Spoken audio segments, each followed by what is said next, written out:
Hey everybody. So today I'm going to start doing a little mini series on my brother. This one is going to be about how I found out my brother died, and then later on in the other episodes that I'm going to be doing, I'm going to be breaking down how they failed in their detective work or their investigation, quote unquote.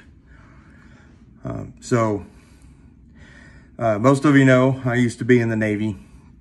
I spent 16 years in, and my final tour, I was actually deployed at the time. My brother, he passed away on May 29th. He was shot to death. I was in a part of the world and the deployment that I was on, I could not receive communications. So on May 30th, it started swirling around that the Red Cross message had come in.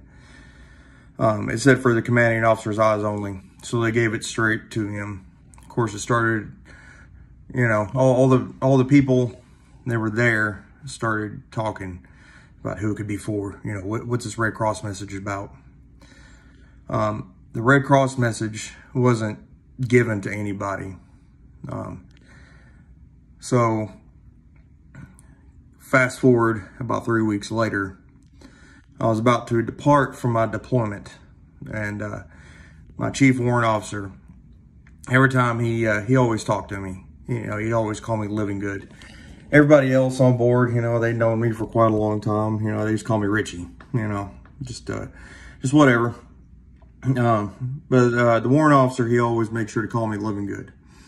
And we were about to depart from our deployment, and I hear from warrant officer, "Hey Richie, come here, I need to talk to you." So chief warrant officer drags me over to the commanding officer's stateroom. The CO was like, "Hey, Petty Officer Living Good, how you doing?" "I'm doing pretty good, sir. How you doing?" "Come on in. I got some news for you." So he takes me in there, and he said, "You might want to sit down." And I was like, "No, sir. I probably want to stand up for this." And he said, "All right. Your brother had been shot to death."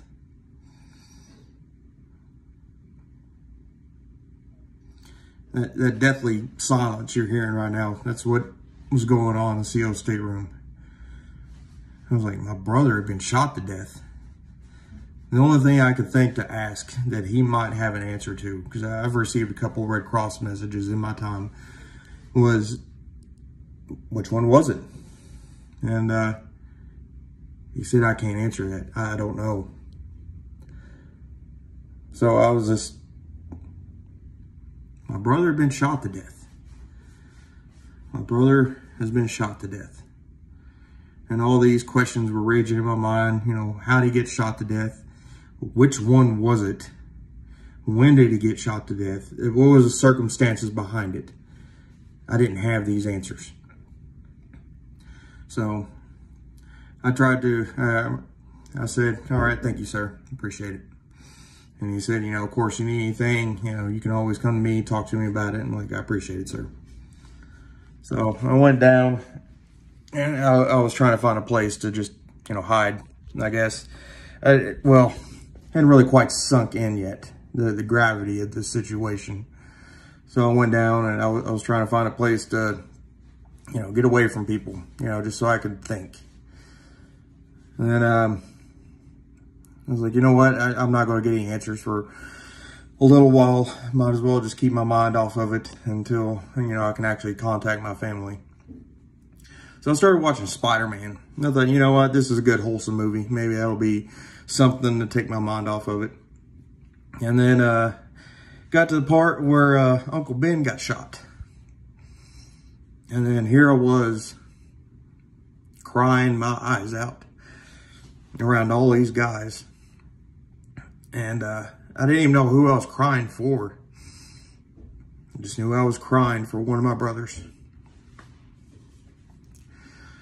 So one of the guys came over and asked me if I was okay. And I'm like, yeah, you know, that Red Cross message was for me.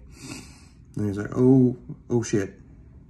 All right, man. Well, if you need to talk, you can talk to me. All right. I appreciate it.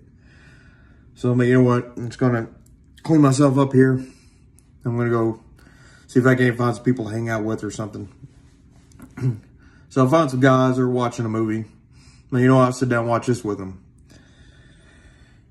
It was no pain, no gain.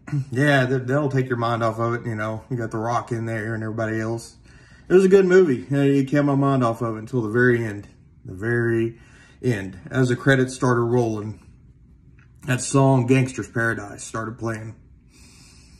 And there's a line in that song that says, I'm 23 now, but will I ever see 24? The way things are going, I don't know. My brother was shot on May 29th. His 24th birthday would have been on June 27th of that same year. He got shot Memorial Day weekend. And I got to go home for his birthday. Now realizing that I wouldn't get to spend it with him. Instead, I spent it at his graveyard.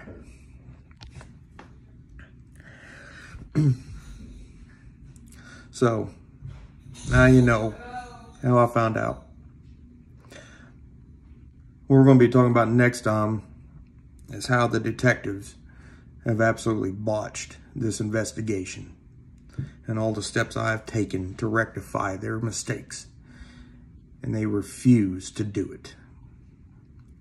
This is why that GoFundMe page that I've created is so important. So we can get him the justice he deserves. He died way too young. And everything that I have found in the open records and all the conversations that I've had with people, this was blatantly murder. It was not self-defense, as these cops are claiming.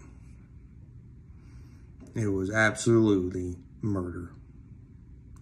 So if you can, please donate. If not, share this and let's get justice for my brother. Love you guys.